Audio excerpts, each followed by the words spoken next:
So hello guys, welcome back to my channel. And अगर आप इस चैनल पे नए हैं ना तो मेक श्योर कि आप इसे सब्सक्राइब कर लेना, क्योंकि मैं अगले 3 दिनों में शेयर करने वाली हूँ वो बहुत ही इंपॉर्टेंट स्ट्रैटेजीज आपको, मतलब कैसे जी सॉक के प्रपोजल को सबमिट करना है। एंड मैं सब कुछ कवर करूँगी about the GSoC proposal. I will be giving you the template and all. Okay, so just make sure कि आप इस वीडियो को हाइप करें, लाइक करें और चैनल को सब्सक्राइब करें।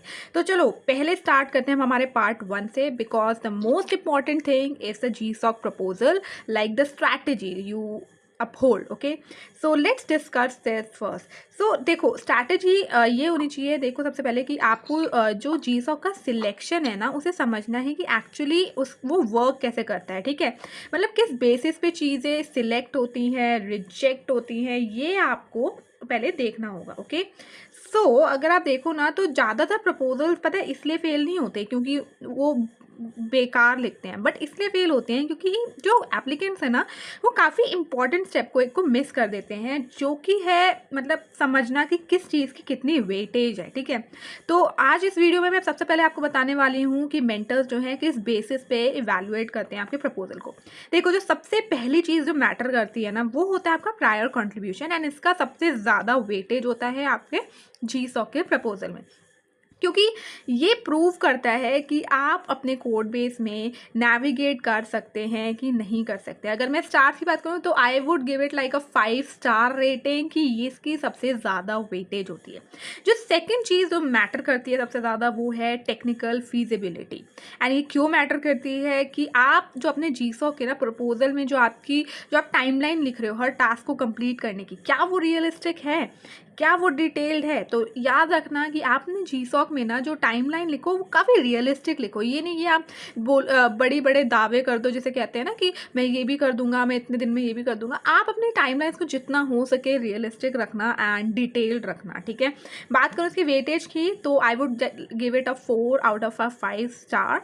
देन जो थर्ड चीज़ जो मैटर करती है वो है आपकी कम्युनिटी इंटरेक्शन, कि आप जो उनका फोरम है ना उसमें इंगेज कैसे करते हो, वो जो इश्यूज आते हैं उनको उसको कैसे देखते हो, कैसे अप्रोच क्या लगाते हो उसको सॉल्व करने के लिए, एंड आप कितने अच्छे से इंगेज करते हो, एंड आपका इंगेजिंग का नेटवर्क कितना बड़ा है। एंड इसकी भी वेटेज अगर मैं स्टार्स की बात करूँ तो I would just give a 4 out of 5 star, मतलब वेटेज इसकी काफ़ी अच्छी खासी है। देन जो फोर्थ चीज़ जो कि मैटर करती है एंड जिसकी वेटेज है वो है राइटिंग क्लैरिटी। अब देखो जो रिव्यूअर्स है ना, जो आपका जो प्रपोजल रिव्यू करेंगे वो देखेंगे कि क्या ये बंदा कम्युनिकेट कर सकता है टीम में। तो आपकी जो राइटिंग है प्रपोजल में, जो भी आपने लिखा है प्रपोजल में, वो इतना ज़्यादा क्लियर होना चाहिए एंड ईजी लैंग्वेज में होना चाहिए कि जो पढ़ने वाला है ना प्रपोजल उसको ऐसा मतलब उसको काफ़ी मतलब पढ़ते ही समझ में आ जाए कि आप क्या कहना चाह रहे हैं। बेसिकली आपकी हेडिंग्स ऑन पॉइंट होनी चाहिए एंड आपका जो टाइटल है वो भी ऑन पॉइंट होना चाहिए कि उसको पढ़ते ही समझ में आ जाए कि ये प्रोजेक्ट जो है किस बारे में है। एंड जो हेडिंग्स है उसके नीचे क्या लिखा हुआ है, तो हेडिंग्स किस चीज़ को रिप्रेजेंट कर रही है। तो आप अपना जो प्रपोजल लिखेंगे काफ़ी क्लियर एंड क्रिस्प लिखना है, ये मैं बार बार बोलती हूँ। एंड अगर बात करूँ इसकी वेटेज की तो I would give it a 3 out of 5 star. Then जो फिफ्थ चीज़ जो मैटर करती है वो है डिलीवरेबल स्पेसिफिसिटी, यानी कि जो आपके आउटकम्स हैं, जो भी आप प्रपोजल में लिख रहे हो उसमें जो आप प्रोजेक्ट प्रपोज कर रहे हो, क्या उसके आउटकम्स मेजरेबल हैं, क्या वो वेग तो नहीं है। तो इसकी अगर मैं बात करूँ वेटेज की तो I would also give it a 4 out of 5 star. Then step 2 जो आता है वो आता है सही ऑर्गेनाइजेशन को चूज़ करना। देखो आप कोई भी ऑर्गेनाइजेशन ऐसी पिक बिल्कुल मत करना कि बस अच्छी लग रही थी इसलिए पिकअप कर ली। आप वो ऑर्गेनाइजेशन पिक करना जिसमें आप कंट्रीब्यूशन दे सको with in 3 to 5 days of reading the code base. ठीक है, तो मैंने कुछ फिल्टर्स लिस्ट डाउन किए हैं यहाँ पे जो कि आप यूज़ कर सकते हो अपनी सही ऑर्गेनाइजेशन को चूज़ करने के लिए। तो सबसे पहला क्वेश्चन जो आप अपने आप से पूछोगे वो है कि does the organization use Python as a primary language. ये मैं data science point of view से बता रही हूँ। जो लोग डेटा साइंस डोमेन में है या मशीन लर्निंग या AI डोमेन में है ना, मैं उससे बता रही हूँ कि जो भी आप ऑर्गेनाइजेशन पिक कर रहे हो, क्या वो एक प्राइमरी लैंग्वेज में पाइथन को यूज़ करती है? कहीं वो जावा तो नहीं यूज़ करती है? अगर वो यूज़ करती है तो क्या आपको जावा आता है? क्या वो और कोई लैंग्वेज भी यूज़ करती है? अगर वो कोई और लैंग्वेज यूज़ करती है तो क्या आपको वो लैंग्वेज आती है? ठीक है, एक तो पहला जो फैक्टर हो गया वो हो गया फिल्टर करने का, प्रोग्रामिंग लैंग्वेज। ठीक है, जो सेकंड है कि क्या ये जो ओपन इश्यूज़ हैं वो गुड फर्स्ट इशू हैं या फिर उन्हें कोई हेल्प चाहिए? ठीक है, क्या इसमें कोई ओपन जो ऑर्गेनाइजेशन आप सिलेक्ट कर रहे हो, क्या उसमें कोई ओपन इश्यूज़ हैं, यानी कि कोई ऐसी आपके पास अपॉर्चुनिटी है क्या जिसमें आप ओपन सोर्स कंट्रीब्यूशन कर सकते हो और उनका इश्यूज़ को, छोटे मोटे इश्यूज़ को सॉल्व कर सकते हो? ठीक है, एंड जो थर्ड चीज़ है वो ये कि जो मेंटर है, ठीक है, उस ऑर्गेनाइजेशन का, क्या वो गिटहब पे एक्टिव है, क्या वो डिस्कोर्स पे एक्टिव है, या फिर ज़्यूलिप पे एक्टिव था क्या वो पिछले 30 दिनों में? तो ये भी एक फ़िल्टर हो सकता है आपकी सही ऑर्गेनाइजेशन को सिलेक्ट करने के लिए। देन फोर्थ है कि आपका जो प्रोजेक्ट आइडिया पेज है, क्या वो क्लियर है? क्या उसमें defined input and expected output हैं? ठीक है, एंड जो फिफ्थ एंड द लास्ट है कि क्या कोई पब्लिक कम्युनिकेशन चैनल है, कि मतलब उस ऑर्गेनाइजेशन का खाली मेल ही ना हो, एक पब्लिक कम्युनिकेशन चैनल भी हो जहाँ से आप हेल्प ले सको। ठीक है, it's always very useful and काफ़ी नेटवर्किंग में भी हेल्प करता है। You get to interact with great minds.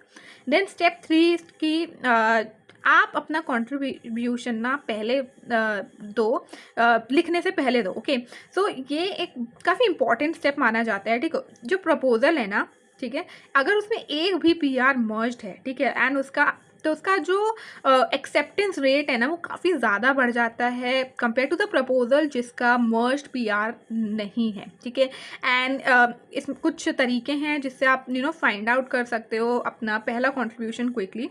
So let me list that down for you. देखो, आप इस अप्रोच को फॉलो कर सकते हो। ओके, मैंने यहाँ पे लिखा हुआ है। सबसे पहले आपको क्या करना है, आपको रेपो को क्लोन करना है। ठीक है, देन उसका जो टेस्ट है उसको लोकली रन करना है। अब इससे क्या होगा, ये आपको 30% एप्लीकेंट से ऑलरेडी फॉरवर्ड कर देगा। ठीक है, देन उसके बाद आपको गिटहब के इश्यूज़ को सर्च करना है for like good first issue या फिर हेल्प वांटेड या फिर ओपन स्टेटस, ऐसे करके। ओके, देन आपको जो कंट्रीब्यूटिंग गाइड है, एक वहाँ पे गाइड होगी, contributing.md करके फाइल होगी, उसको पढ़ लेना अच्छे से कोड को टच करने से पहले, क्योंकि उसमें काफ़ी सारी रेलिवेंट इंफॉर्मेशन होती है about the project and the code और द इशू। ओके, देन आपको एक पीआर ओपन करना है। ठीक है, पुल रिक्वेस्ट ओपन करनी है। एंड अगर आप कोई भी मतलब छोटा मोटा अगर आप डॉक्यूमेंटेशन फिक्स भी करते हो ना, या फिर कोई ब्रोकन लाइन या फिर एनोटेशन को भी ठीक करते हो, कुछ भी ना छोटे से छोटी चीज़ भी ना काउंट होती है। ठीक है, सो जस्ट मेक श्योर कि आप कोई भी पुल रिक्वेस्ट को ओपन ज़रूर करना। ठीक है, देन उसके बाद आप क्या करना, चलो ये तो कर दिया आपने, बट आपको खुद को एडवर्टाइज भी तो करना है ना। तो आप ये कर सकते हो कि जो उनके ऑर्गेनाइजेशन कम्युनिटी चैनल है ना, उसमें एक पोस्ट डालना, अपने आप को इंट्रोड्यूस करना और अपने पुल रिक्वेस्ट को भी वहाँ पे मेंशन करना। इससे क्या होगा कि आप मेंटर्स को ना नोटिसेबल हो जाओगे, मतलब उनकी आंखों में आ जाओगे जैसे कहते हैं ना।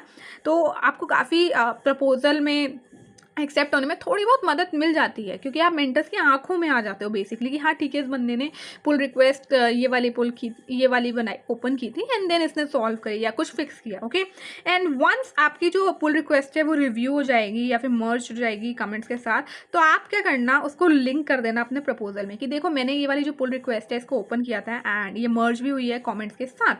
देन उसके बाद आपको जो अपना प्रोजेक्ट है ना वो काफ़ी डीपली पढ़ना है। एंड बिफोर क्या है कि अपने प्रपोजल को ड्राफ्ट करने से पहले ना 4 से 6 घंटे जो है वो निकालना अपने प्रोजेक्ट आइडिया पेज पे। ठीक है, एंड कुछ क्वेश्चंस को आंसर करने की कोशिश करना रिटर्न में। ओके, रिटर्न में आंसर करने की कोशिश करना कि आपका जो प्रोजेक्ट है कौन सी स्पेसिफिक प्रॉब्लम को सॉल्व कर रहा है for users of the library. The second question would be कि आपका जो कोड बेस है या जो फाइल्स और मॉड्यूल्स हैं आपके कोड में, इसमें कितने रेलिवेंट है आपके प्रोजेक्ट के लिए। ठीक है, what are the known technical risk और the open question the mentor has flagged, and क्या कोई रिलेटेड गिटहब इशू या फिर प्रायर अटेम्प्ट है क्या इस फीचर का, एंड मिनिमल वर्किंग वर्जन यानी कि आपका जो MVP है वो क्या है वर्सेस आपका जो आइडियल फुल इम्प्लीमेंटेशन है वो क्या है। ओके, सो ये कुछ स्ट्रैटेजीज थी about the GSOC proposal writing जो कि आप अपना सकते हो। ये तो खाली पार्ट 1 ही था। पार्ट 2 में मैं काफ़ी और ऐसी अच्छी और एक्साइटिंग चीज़ें शेयर करूँगी आपके साथ। सो जस्ट मेक श्योर कि आप इस चैनल को सब्सक्राइब कर लेना, वीडियो को लाइक कर लेना, so just you don't miss any. Okay, so मिलती हूँ आपसे next part of the video of the GSOC proposal. Till then take care, bye bye.